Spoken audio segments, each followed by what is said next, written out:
Hi అండి. అందరికీ నమస్కారం. Welcome to my channel. ఈ వీడియోలో ఏపీ ప్రభుత్వ ఉద్యోగులకు మరియు పెన్షనర్లకు 2018, 2019 డీఏ టేబుల్ విడుదల.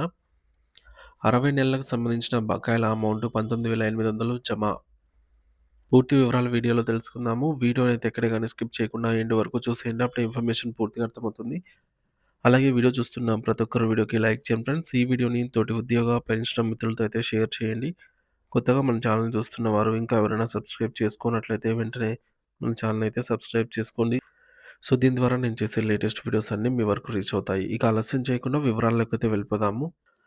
ఫ్రెండ్స్, ఇక విషయానికొచ్చినట్లయితే ఆంధ్రప్రదేశ్ రాష్ట్ర వ్యాప్తంగా ఉన్న ప్రభుత్వ ఉద్యోగులు, ఉపాధ్యాయులు మరియు పెన్షనర్స్ అందరికీ ఒక అత్యంత ప్రాముఖ్యత కలిగిన మరియు సంతోషకరమైన అధికారిక గమనికను అయితే మనం తెలుసుకుందాము. గత కొన్నేళ్లుగా ఎంతో ఆశగా ఎదురుచూస్తున్నటువంటి 2018 జూలై మరియు 2019 జనవరి నెలకు సంబంధించిన డీఏ మరియు డీఆర్ బకాయిల చెల్లింపు ప్రక్రియను ప్రభుత్వం ఎట్టకేలకు ప్రారంభించింది. ఈ నేపథ్యంలో ఏ బేసిక్ పే కలిగిన వారికి ఎంత మొత్తం అరియర్ రూపంలో జమ అవుతాయి అనే విషయంపై చాలామంది ఉద్యోగ మిత్రులు మరియు వృద్ధ పెన్షనర్లు తీవ్రమైన ఆసక్తిని కనబరుస్తున్నారు. దీన్ని దృష్టిలో ఉంచుకొని ప్రతి ఒక్కరూ తమకు రావాల్సిన ఖచ్చితమైన మొత్తాన్ని సులభంగా తెలుసుకోవడానికి వీలుగా ఒక సమగ్ర డీఏ టేబుల్‌ను అయితే వివరాలను ఇక్కడ మనము తెలుసుకుందాము. సో, ఈ లెక్కలన్నీ కూడా ఆర్‌పీఎస్ 2015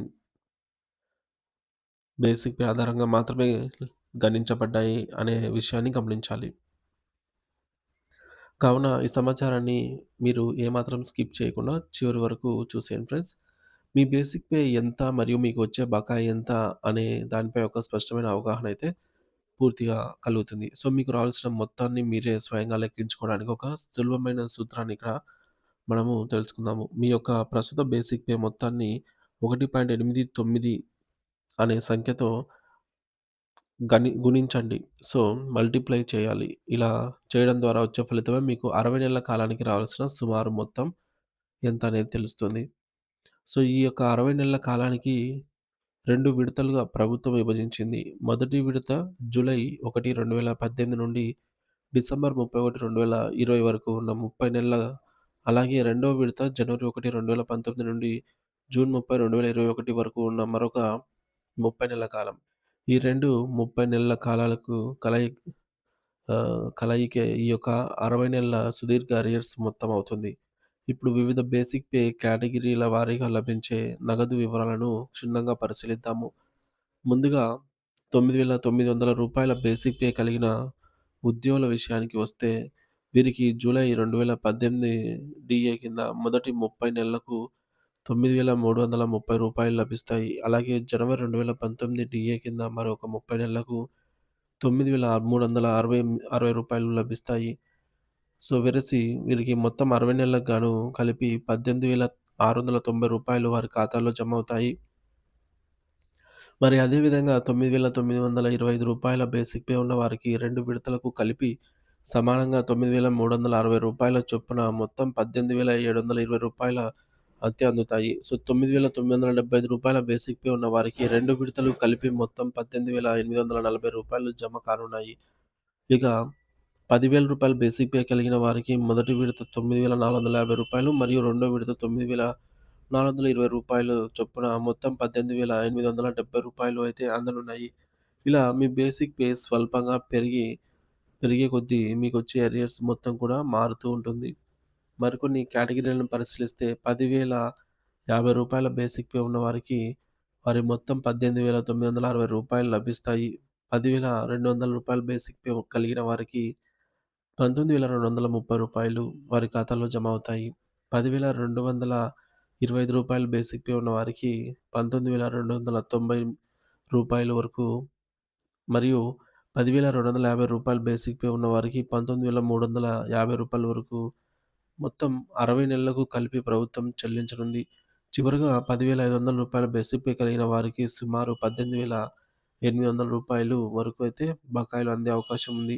ఈ గణాంకాలు మీ బేసిక్ పే పెరిగే కొద్దీ మరింత పెరుగుతూ ఉంటాయి. ఒకవేళ మీ బేసిక్ పే పైన పేర్కొన్న ఉదాహరణల కంటే ఎక్కువగా ఉంటే, మనం పైన చెప్పుకున్నట్టుగా మీ బేసిక్ పే ఇంటూ 1.89 అనే ఫార్ములాను ఉపయోగించి మీరే సొంతంగా లెక్కించుకోవచ్చు. ప్రస్తుతం మీ బిల్లులన్నీ కూడా సీఎఫ్ఎంఎస్ పోర్టల్ ద్వారా అత్యంత వేగంగా ప్రాసెస్ చేయబడుతున్నాయి. ఇప్పటికే రాష్ట్ర వ్యాప్తంగా ఉన్న అనేక మంది ఉద్యోగులకు మరియు పెన్షనర్లకు వారి రిజిస్టర్డ్ మొబైల్ నంబర్లకు ట్రెజరీ నుండి నిధులు విడుదల సంబంధించిన ఎస్ఎంఎస్ సందేహాలు కూడా రావడం ప్రారంభమైంది.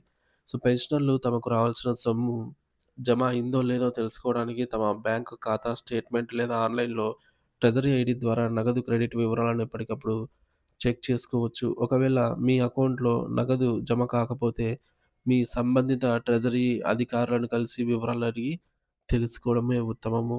ఇక్కడ మరొక ముఖ్యమైనటువంటి విషయం ఏమిటంటే, ఈ అరియర్స్ ఒకేసారి పెద్ద మొత్తంలో జమ అయినప్పుడు మీ మొత్తం వార్షిక ఆదాయం, ఆదాయపు పన్ను ఇన్‌కమ్ టాక్స్ పరిధిలోకి వచ్చే అవకాశం ఉంది. అటువంటి సందర్భాల్లో మీరు భారీగా పన్ను చెల్లించాల్సి రావచ్చు. సో, దీని నుండి కూడా ఉపశమనం పొందడానికి మరియు పన్ను మినహాయింపు క్లెయిమ్ చేయడానికి మీరు ఫార్మ్ 10 సబ్మిట్ చేయటం చాలా ముఖ్యం. మరి ఈ ఫార్మ్ ద్వారా మీరు ఈ బకాయిలను ఏ ఏ ఆర్థిక సంవత్సరాలకు సంబంధించినవో ఆయా ఏళ్ళు ఆదాయంగా అయితే చూపించి సో, పన్ను ఆదా చేసుకోవచ్చు. దీనిపై అవగాహన కలిగి ఉండటం వల్ల మీ కష్టార్జితం పన్నుల రూపంలో అనవసరంగా పోకుండా కాపాడుకోవచ్చు. చివరగా ప్రభుత్వం నుండి విడుదలయ్యే ప్రతి పైసా మీ అంకిత భావానికి మరియు కష్టానికి దక్కిన ఫలితమే. కావున మీ బేసిక్ పేకి తగినట్లుగా పైన వివరించిన లెక్కల ప్రకారం సరైన మొత్తం మీ ఖాతాలో జమ అయిందో లేదో ఒకటికి 2 సార్లు క్షుణ్ణంగా మరియు జాగ్రత్తగా పరిశీలించుకోండి. ఏమైనా సాంకేతిక కారణాల వల్ల గానీ, లేదా